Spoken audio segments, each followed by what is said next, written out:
हरे Krishna. What पूर्णिमा का दिन नारी शक्ति के तप और वृक्ष पूजन की परंपरा के साथ ही भगवान श्री हरि विष्णु के सत्य स्वरूप श्री सत्यनारायण भगवान की कृपा प्राप्ति का भी विशेष अवसर है।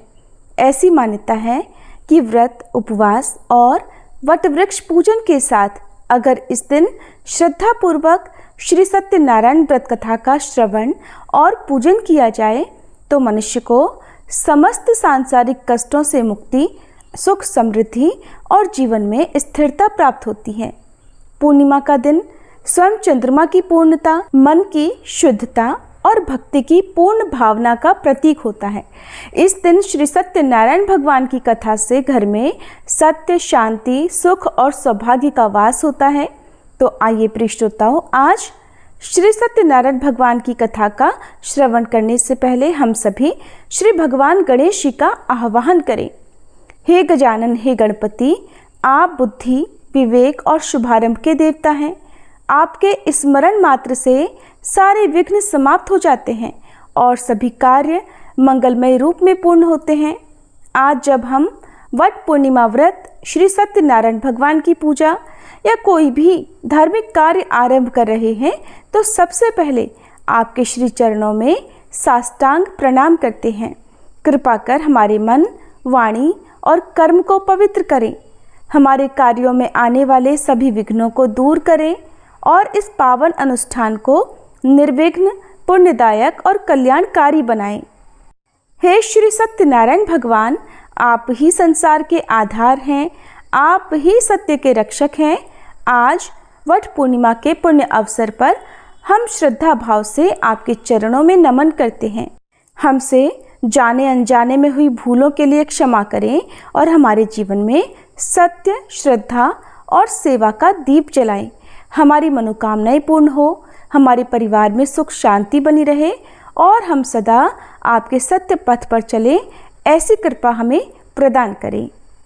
आइए अब श्रवण करते हैं श्री सत्यनारायण भगवान की दिव्य कथा जो कल्याण का द्वार खोलती है। पौराणिक कथा के अनुसार एक समय नैमिषारण्य तीर्थ में शौनक आदि 88,000 ऋषियों ने श्री सूत जी से कहा, हे प्रभु, इस कलयुग में वेद विद्या रहित मनुष्यों को प्रभु भक्ति किस प्रकार मिलेगी और उनका उद्धार कैसे होगा? हे मुनिश्रेष्ठ, कोई ऐसा तप कहिए जिससे थोड़े समय में पुण्य प्राप्त होवे और मनोवांछित फल मिले। ऐसी कथा को सुनने की हमारी इच्छा है। सर्वशास्त्र ज्ञाता श्री सूत जी बोले, हे वैष्णवों में पूज्य, आप सबने प्राणियों के हित की बात पूछी है। अब मैं उस श्रेष्ठ व्रत को आप लोगों से कहूँगा जिस व्रत को नारद जी ने श्री लक्ष्मी नारायण भगवान से पूछा था और लक्ष्मीपति ने मुनिश्रेष्ठ नारद जी से कहा था। सो ध्यान पूर्वक सुनो। एक समय योगीराज नारद जी दूसरों के हित की इच्छा से अनेक लोकों में घूमते हुए मृत्यु लोक में आ पहुंचे। यहाँ अनेक योनियों में जन्मे हुए प्रायः सभी मनुष्यों को अपने कर्मों के अनुसार अनेकों दुखों से पीड़ित देखकर सोचा कि किस यत्न के करने से निश्चय ही प्राणियों के दुखों का नाश हो सकेगा। ऐसा मन में सोचकर देवर्षि मुनि श्री विष्णु लोक को गए। वहां श्वेत वर्ण और 4 भुजाओं वाले देवों के ईश नारायण को देखकर, जिनके हाथों में शंख, चक्र, गदा और पद्म थे तथा वरमाला पहने हुए थे, स्तुति करने लगे। हे भगवान, आप अत्यंत शक्ति से संपन्न हैं। मन तथा वाणी भी आपको नहीं पा सकती। आपका आदि, मध्य, अंत भी नहीं है। आप निर्गुण स्वरूप, सृष्टि के आदिभूत और भक्तों के सभी दुखों को नष्ट करने वाले हो। आपको मेरा नमस्कार है। नारद जी से इस प्रकार की स्तुति सुनकर भगवान श्री विष्णु बोले, हे मुनिश्रेष्ठ, आपके मन में क्या है? आपका किस काम के लिए आगमन हुआ है? निसंकोच कहिए।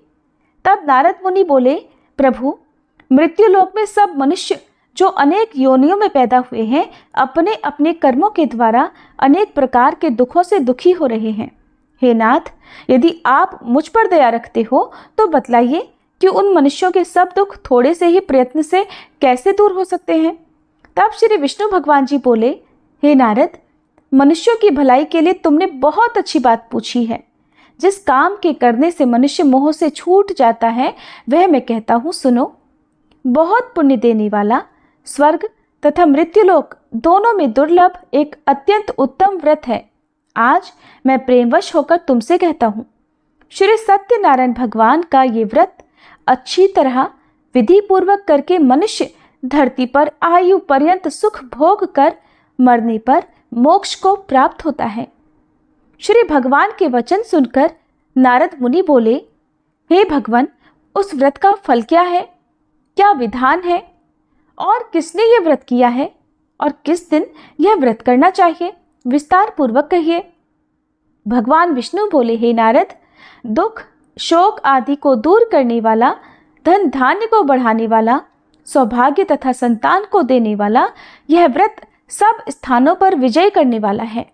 भक्ति और श्रद्धा के साथ किसी भी दिन मनुष्य श्री सत्यनारायण की प्रातःकाल के समय ब्राह्मणों और बंधुओं के साथ धर्म परायण होकर पूजा करे। भक्ति भाव से नैवेद्य केले का फल, शहद, घी, दूध और गेहूं का आटा सवाया लेवे। गेहूं के अभाव में साठी का चूर्ण भी ले सकते हैं और सब पदार्थों को भगवान को अर्पण कर देवे तथा बंधुओं सहित ब्राह्मणों को भोजन करावे। पश्चात स्वयं भोजन करे। रात्रि में नृत्य गीत आदि का आयोजन कर सत्यनारायण भगवान का ध्यान करते हुए समय बिताए। इस तरह व्रत करने पर मनुष्य की इच्छा निश्चय पूरी होती है। विशेष रूप से कलिकाल में भूमि पर यही मोक्ष का सरल उपाय है। प्रेम से बोलिए श्री सत्यनारायण भगवान की जय। श्री सत्यनारायण व्रत कथा का प्रथम अध्याय संपूर्ण। दूसरा अध्याय। श्री सूत जी बोले, हे ऋषियों, जिसने पहले समय में इस व्रत को किया है उसका इतिहास कहता हूँ, ध्यान पूर्वक सुनो। सुंदर काशीपुरी नगरी में एक अत्यंत निर्धन ब्राह्मण रहता था। वह भूख और प्यास से बेचैन हुआ नित्य पृथ्वी पर घूमता था। ब्राह्मणों से प्रेम करने वाले भगवान ने ब्राह्मण को दुखी देखकर बूढ़े ब्राह्मण का रूप धरकर उसके पास जाकर आदर पूर्वक पूछा, हे विप्र, तुम नित्य दुखी होकर पृथ्वी पर क्यों घूमते हो? हे ब्राह्मण, ये सब मुझसे कहो, मैं सुनना चाहता हूँ। तब वह ब्राह्मण बोला, मैं निर्धन ब्राह्मण हूँ, भिक्षा के लिए पृथ्वी पर फिरता हूँ। हे भगवान, यदि आप इससे छुटकारा पाने का कोई उपाय जानते हो तो कृपा कर मुझे बताएं। वृद्ध ब्राह्मण बोला, हे विप्र, सत्यनारायण भगवान मनोवांछित फल देने वाले हैं, इसलिए तुम उनका पूजन करो, जिसके करने से मनुष्य सब दुखों से मुक्त हो जाता है। तब ब्राह्मण को व्रत का सारा विधान बतलाकर बूढ़े ब्राह्मण का रूप धारण करने वाले श्री सत्यनारायण भगवान वहीं अंतर्ध्यान हो गए। जिस व्रत को वृद्ध ब्राह्मण ने बतलाया है मैं उसको अवश्य करूंगा, यह निश्चय करने पर उसे रात भर नींद नहीं आई। सवेरे उठकर सत्यनारायण भगवान के व्रत का निश्चय कर वह भिक्षा के लिए चला। उस दिन उसको भिक्षा में बहुत सारा धन मिला, जिससे बंधु बांधवों के साथ उसने सत्यनारायण भगवान का व्रत किया। इसके करने से वह ब्राह्मण सब दुखों से छूटकर अनेक प्रकार की संपत्तियों से युक्त हुआ। उस समय से वह ब्राह्मण हर मास व्रत करने लगा। इस तरह सत्यनारायण भगवान के व्रत को जो भी करेगा वह मनुष्य सब दुखों से छूट जाएगा। इस तरह नारद जी से सत्यनारायण भगवान का कहा हुआ यह व्रत मैंने तुमसे कहा। हे विप्रो, मैं अब और क्या कहूँ? तब ऋषिगण बोले, हे मुनीश्वर, संसार में इस ब्राह्मण से सुनकर किस किसने इस व्रत को किया, हम वह सब भी सुनना चाहते हैं। इसके लिए हमारे मन में अत्यंत जिज्ञासा हो रही है।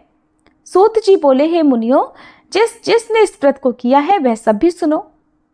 एक समय वह ब्राह्मण धन और ऐश्वर्य के अनुसार बंधु बांधवों के साथ व्रत करने को तैयार हुआ। उसी समय एक लकड़ी बेचने वाला बूढ़ा आदमी आया और बाहर लकड़ियों को रखकर ब्राह्मण के मकान में गया। प्यास से दुखी लकड़हारा उनको व्रत करते देखकर ब्राह्मण को नमस्कार करके कहने लगा, ये आप क्या कर रहे हैं? इसके करने से क्या फल मिलता है? कृपा करके मुझको बताइए। ब्राह्मण ने कहा, सब मनोरथों को पूर्ण करने वाला यह सत्यनारायण भगवान व्रत है। इसकी ही कृपा से मेरे यहाँ धन धान्य आदि की वृद्धि हुई है। ब्राह्मण से इस व्रत के बारे में जानकर लकड़हारा अत्यंत प्रसन्न हुआ। चरणामृत लेकर प्रसाद ग्रहण करने के बाद वह अपने घर को गया। अगले दिन लकड़हारे ने अपने मन में इस प्रकार का संकल्प लिया कि आज गांव में लकड़ी बेचने से जो धन मिलेगा उसी से सत्यनारायण भगवान का उत्तम व्रत करूंगा। ऐसा मन में निश्चय कर वह बूढ़ा आदमी लकड़ियां अपने सिर पर रखकर जिस नगर में धनवान लोग रहा करते थे, ऐसे सुंदर नगर में गया। उस दिन वहां पर उसे उन लकड़ियों का दाम पहले से 4 गुना मिला। तब वह लकड़हारा दाम लेकर अति प्रसन्न होकर पके केले, शक्कर, घी, दूध, दही और गेहूं का चूर्ण इत्यादि सत्यनारायण भगवान के व्रत की कुल सामग्रियों को लेकर अपने घर गया। फिर उसने अपने परिवारजनों को बुलाकर विधि के साथ भगवान का पूजन और व्रत किया। उस व्रत के पुण्य प्रभाव से वह बूढ़ा लकड़हारा धन, पुत्र आदि से युक्त हुआ और संसार के समस्त सुख भोग कर अंत में वैकुंठ लोक को चला गया। श्री सत्यनारायण भगवान की जय।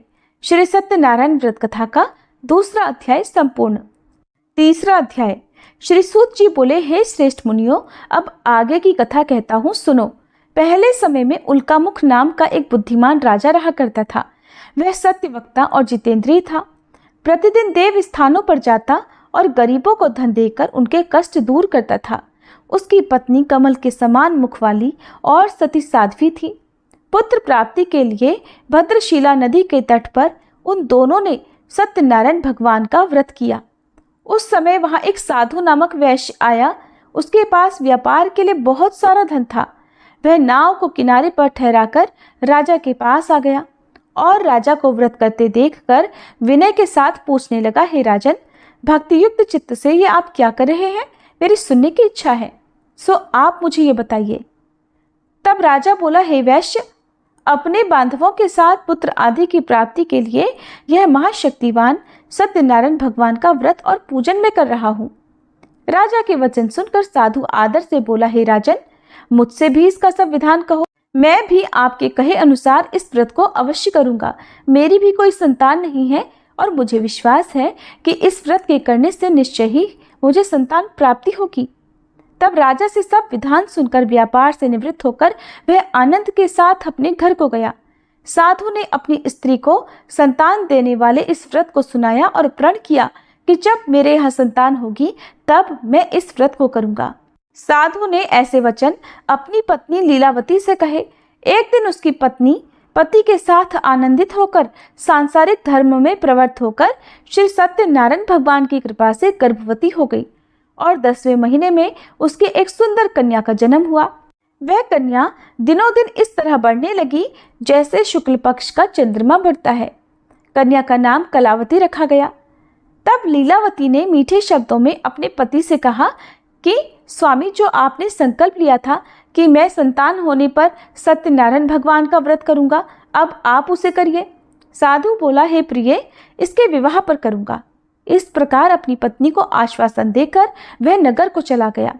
अब कलावती अपने पिता के घर में रहकर बड़ी हो रही थी। एक दिन साधु ने जब नगर में सखियों के साथ अपनी पुत्री को देखा तो तुरंत दूत को बुलाकर कहा कि पुत्री के लिए कोई सुयोग्य वर देख कर लाओ। साधु की आज्ञा पाकर दूत कंचन नगर पहुंचा और वहां पर बहुत खोज कर, बहुत देखभाल कर कन्या के लिए सुयोग्य वणिक पुत्र को ले आया। उस सुयोग्य युवक को देखकर साधु ने अपने बंधु बांधवों सहित प्रसन्नचित होकर अपनी पुत्री का विवाह उसके साथ कर दिया, किंतु दुर्भाग्य से विवाह के समय भी वह उस व्रत को करना भूल गया। तब श्री सत्यनारायण भगवान क्रोधित हो गए और साधु को श्राप दे दिया कि तुम्हें दारुण दुख प्राप्त होगा। अपने कार्य में कुशल साधु वैश्य अपने जामाता सहित समुद्र के समीप स्थित रत्नपुर नगर में गया और वहां दोनों ससुर जमाई चंद्रकेतु राजा के उस नगर में व्यापार करने लगे। एक दिन भगवान सत्यनारायण की माया से प्रेरित कोई चोर राजा का धन चुराकर भागा जा रहा था, किंतु राजा के दूतों को आता देखकर चोर घबराकर भागते हुए धन को वहीं चुपचाप छोड़कर चले गए जहां वे ससुर और जमाई ठहरे हुए थे। जब दूतों ने उन साधु वैश्य के पास राजा के धन को रखा हुआ देखा तो वे उन्हीं को चोर समझकर दोनों को बांध कर ले गए और राजा के पास जाकर बोले, हे राजन, ये 2 चोर हम पकड़ कर लाए हैं, देखकर आज्ञा दीजिए। तब राजा की आज्ञा से उनको कठोर कारावास में डलवा दिया गया और उनका सब धन भी छीन लिया गया। सत्यनारायण भगवान के श्राप के कारण साधु वैश्य की पत्नी और पुत्री भी इधर घर में बहुत दुखी रहने लगी। उनके घर पर जो भी धन रखा था चोर चुरा कर ले गए। शारीरिक और मानसिक पीड़ा तथा भूख प्यास से अति दुखी होकर और अन्न की चिंता में कलावती एक दिन एक ब्राह्मण के घर गई। वहां उसने सत्यनारायण भगवान का व्रत होते देखा। फिर कथा सुनी और प्रसाद ग्रहण करके रात होने पर वह घर आई। तब उसकी माता ने कलावती से पूछा, हे पुत्री, तू अब तक कहाँ रही और तेरे मन में क्या है? कलावती कहने लगी, माते, मैंने एक ब्राह्मण के घर पर श्री सत्यनारायण भगवान का व्रत होते देखा है। कन्या के ऐसे वचन सुनकर लीलावती भगवान के पूजन की तैयारी करने लगी। लीलावती ने परिवार और बंधुओं सहित श्री सत्यनारायण भगवान का पूजन किया और वर मांगा कि मेरे पति और दामाद शीघ्र घर आ जाएं। साथ ही प्रार्थना की कि हम सबका अपराध क्षमा करो। सत्यनारायण भगवान इस व्रत से संतुष्ट हो गए और राजा चंद्रकेतु को स्वप्न में दर्शन देकर कहा, हे राजन, तुमने जिन दोनों वैश्यों को बंदी बना रखा है वे निर्दोष हैं। उन्हें प्रातः ही छोड़ दो और उनका सब धन जो तुमने ले लिया है उसे वापस लौटा दो, नहीं तो मैं तेरा धन, राज्य, पुत्र आदि सब नष्ट कर दूंगा। राजा से ऐसे वचन कहकर भगवान अंतर्ध्यान हो गए। प्रातःकाल राजा चंद्रकेतु ने सभा में अपना स्वप्न सुनाया। फिर दोनों वणिक पुत्रों को कैद से मुक्त कर सभा में बुलाया। दोनों ने आते ही राजा को नमस्कार किया। राजा मीठे वचनों से बोला, हे महानुभावों, तुम्हें दैववश ऐसा कठिन दुख प्राप्त हुआ है, अब तुम्हें कोई भय नहीं। ऐसा कहकर राजा ने उनको नए नए वस्त्र आभूषण पहनाए और उनका जितना धन लिया था उससे दोगुना धन देकर आदर सहित विदा कर दिया। तब वे दोनों वैश्य अपने घर को चल दिए। श्री सत्यनारायण भगवान की जय। श्री सत्यनारायण व्रत कथा का 3रा अध्याय संपूर्ण। 4था अध्याय। श्री सूत जी बोले, साधु बनिया मंगलाचरण कर और ब्राह्मणों को धन देकर अपने नगर के लिए चल पड़ा। साधु के कुछ दूर जाने पर इधर भगवान सत्यनारायण की उसकी सत्यता की परीक्षा लेने के विषय में जिज्ञासा हुई। तब वे एक दंडी का वेश बनाकर उस बनिए के सामने गए और पूछा, साधो, तुम्हारी नाव में क्या भरा है? तब धन के मद में चूर दोनों महाजनों ने अवहेलना पूर्वक हंसते हुए कहा, दंडी सन्यासी, क्यों पूछ रहे हो? क्या कुछ मुद्रा लेने की इच्छा है? हमारी नाव में तो लता और पत्ते आदि भरे हैं। उनकी ऐसी निष्ठुर वाणी सुनकर दंडी वेशधारी भगवान बोले, तुम्हारी बात सच हो जाए। ऐसा कहकर दंडी सन्यासी को रूप धारण किए हुए भगवान कुछ दूर जाकर समुद्र के समीप बैठ गए। इधर दंडी के चले जाने पर नित्य क्रिया करने के बाद उतराई हुई यानी जल में ऊपर की ओर उठी हुई नौका को देखकर साधु अत्यंत आश्चर्य में पड़ गया और नाव में लता और पत्ते आदि देखकर मूर्छित होकर पृथ्वी पर गिर पड़ा। होश आने पर वणिक पुत्र चिंतित हो गया। तब उसके दामाद ने इस प्रकार कहा कि पिताजी, आप शोक क्यों करते हैं? दंडी ने श्राप दे दिया है। इस स्थिति में वे ही चाहें तो सब कुछ कर सकते हैं, इसमें संशय नहीं। अतः उन्हीं की शरण में हमको चलना चाहिए और वहीं मन की इच्छा पूर्ण होगी। दामाद की बात सुनकर वह साधु बनिया उनके पास गया और वहां दंडी को देखकर उसने भक्ति पूर्वक उन्हें प्रणाम किया तथा आदर पूर्वक कहने लगा कि आपके सम्मुख मैंने जो कुछ कहा है, असत्य भाषण रूप अपराध किया है, आप कृपया मेरे उस अपराध को क्षमा कर दीजिए। ऐसा कहकर बार बार प्रणाम करके वह महान शोक से व्याकुल हो गया। दंडी ने उस बनिए को रोते हुए देखकर कहा, हे मूर्ख, रो मत, मेरी बात सुनो। मेरी पूजा से उदासीन होने के कारण तथा मेरी आज्ञा से ही तुमने बार बार दुख प्राप्त किया है। भगवान की ऐसी वाणी सुनकर वह उनकी स्तुति करने लगा। साधु ने कहा, हे प्रभु, ये आश्चर्य की बात है कि आपकी माया से मोहित होने के कारण ब्रह्मादि देवता भी आपके गुणों और रूपों को यथावत रूप से नहीं जान पाते। फिर मैं मूर्ख आपकी माया से मोहित होने के कारण भला कैसे जान सकता हूँ? प्रभु, आप मुझ पर कृपा कीजिए और मुझ पर प्रसन्न होइए। मैं अपनी धन संपत्ति के अनुसार आपकी पूजा करूंगा। मैं आपकी शरण में हूँ। मेरा जो नौका में स्थित पूरा धन था उसकी और मेरी रक्षा करें। उस बनिए की भक्ति युक्त वाणी सुनकर भगवान जनार्दन संतुष्ट हो गए। भगवान जनार्दन उसे अभीष्ट वर प्रदान कर वहीं अंतर्ध्यान हो गए। इसके बाद वह साधु अपनी नौका में चढ़ा और उसे धन धान्य से भरी हुई देखकर भगवान सत्यदेव की कृपा से हमारा मनोरथ सफल हो गया। ऐसा कहकर स्वजनों के साथ उसने भगवान की विधिवत पूजा की। भगवान श्री सत्यनारायण की कृपा से वह आनंद से परिपूर्ण हो गया और नाव को प्रयत्न पूर्वक संभालकर उसने अपने देश के लिए प्रस्थान किया। साधु बनिए ने अपने दामाद से कहा, वह देखो मेरी रत्नपुरी नगरी दिखाई दे रही है।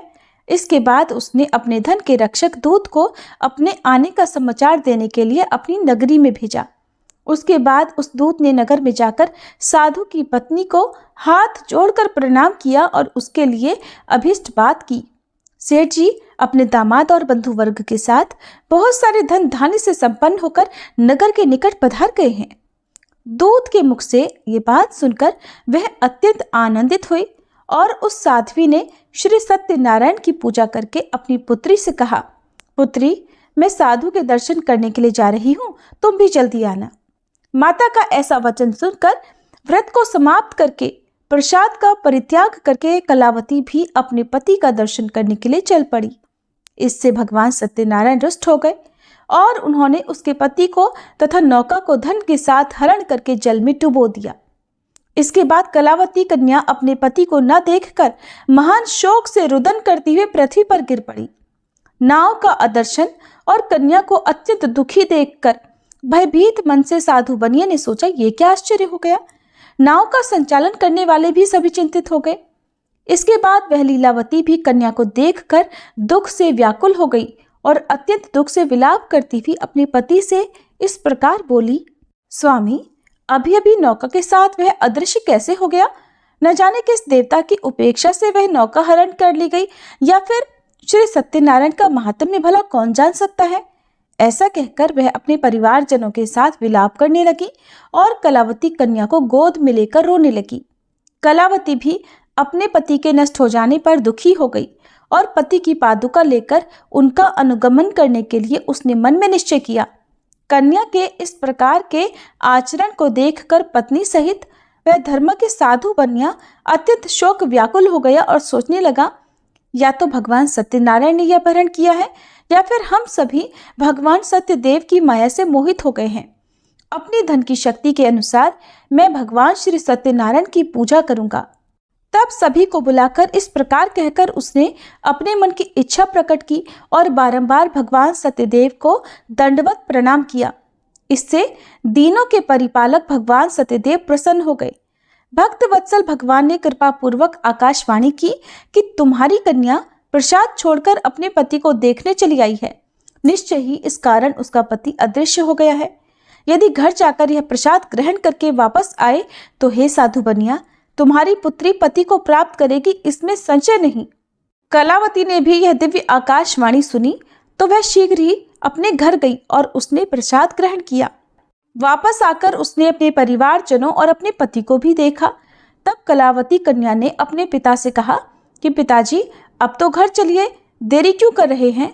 कन्या की बात सुनकर वणिक पुत्र संतुष्ट हो गया और विधि विधान से भगवान सत्यनारायण का पूजन करके धन तथा बंधु बांधवों के साथ अपने घर को गया। इसके बाद पूर्णिमा और संक्रांति पर्वों पर भगवान सत्यनारायण का पूजन करते हुए इस लोक में सुख भोग कर अंत में वह सत्यपुर वैकुंठ लोक को चला गया। प्रेम से बोलिए श्री सत्यनारायण भगवान की जय। श्री सत्यनारायण भगवान व्रत कथा का चौथा अध्याय संपूर्ण। पांचवा अध्याय। श्री सूत जी बोले, श्रेष्ठ मुनियों, अब इसके बाद मैं दूसरी कथा कहूंगा, आप लोग ध्यान पूर्वक सुनिए। अपनी प्रजा का पालन करने में तत्पर तुंगध्वज नामक एक राजा था। उसने सत्यदेव के प्रसाद का परित्याग करके दुख प्राप्त किया। एक बार वह वन में बहुत से पशुओं को मारकर वट वृक्ष के नीचे आया। वहां उसने देखा कि गोपगण बंधु बांधवों के साथ संतुष्ट होकर भक्ति पूर्वक भगवान सत्यदेव की पूजा कर रहे हैं।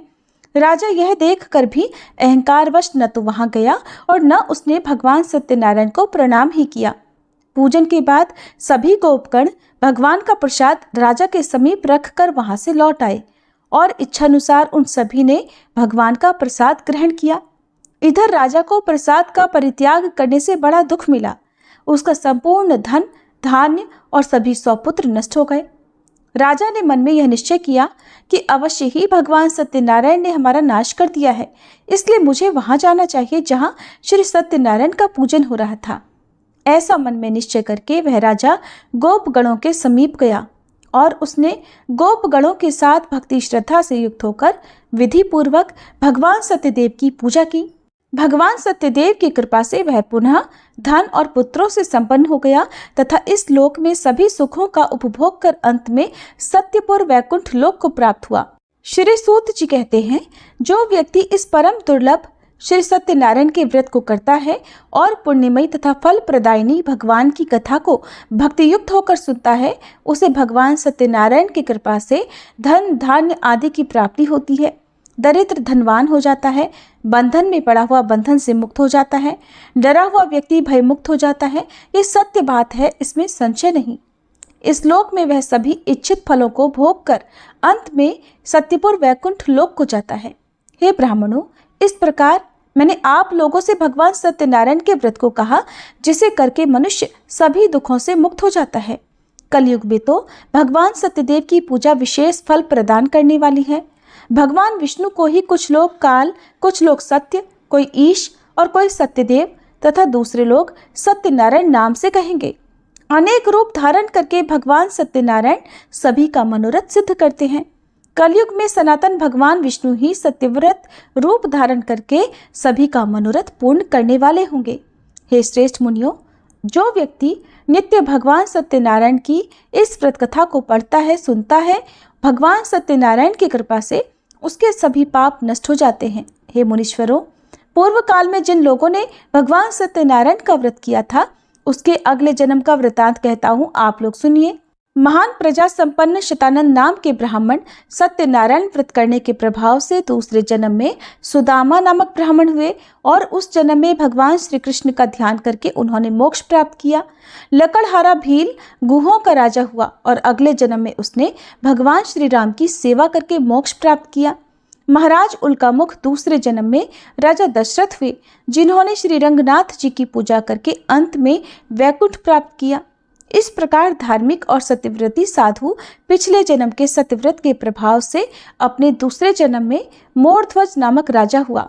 उसने आरे से चीरकर अपने पुत्र की आधी देह भगवान विष्णु को अर्पित कर मोक्ष प्राप्त किया।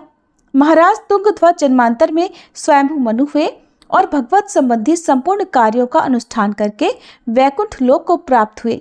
जो गोपगण थे, वे सब जन्मांतर में ब्रजमंडल में निवास करने वाले गोप हुए और सभी राक्षसों का संहार करके उन्होंने भी भगवान का शाश्वत धाम गोलोक प्राप्त किया। इस प्रकार श्री सत्यनारायण भगवान की ये पावन कथा पूर्ण होती है, जिसमें सत्य, श्रद्धा और भक्ति का गूढ़ संदेश समाया हुआ है। जो भी श्रद्धालु भक्त नियम, विधि और सच्चे मन से इस कथा को सुनते, सुनाते या कथा करवाते हैं, उनके समस्त कष्ट दूर होते हैं, परिवार में सुख, शांति और समृद्धि का वास होता है और अंत में मोक्ष की प्राप्ति होती है। श्री हरि की इस कथा का फल अक्षय होता है, जिसे सुनने से पापों का नाश, धन धान्य की वृद्धि, संतान सुख और रोगों से मुक्ति भी मिलती है। जो भक्त पूर्णिमा, एकादशी, संक्रांति या अन्य किसी भी शुभ दिन ये कथा कराता है, उसके जीवन में कभी अभाव नहीं रहता। अब हम सभी भक्तजन मन ही मन इस प्रकार प्रार्थना करें, हे श्री सत्यनारायण भगवान, हमसे जो भी भूलें अनजाने में कथा पाठ, पूजा विधि या उच्चारण में हुई हो, उन्हें क्षमा करें। हमें सत्य के मार्ग पर चलने की शक्ति दें, हमारे जीवन को पुण्य, प्रेम और परोपकार से भर दें। हम सभी की मनोकामनाएं पूर्ण हो और हर घर में आपके नाम का दीप सदा जलता रहे। सर्वे जनाः सुखिनो भवन्तु। श्री सत्यनारायण भगवान की जय। श्री लक्ष्मी नारायण भगवान की जय।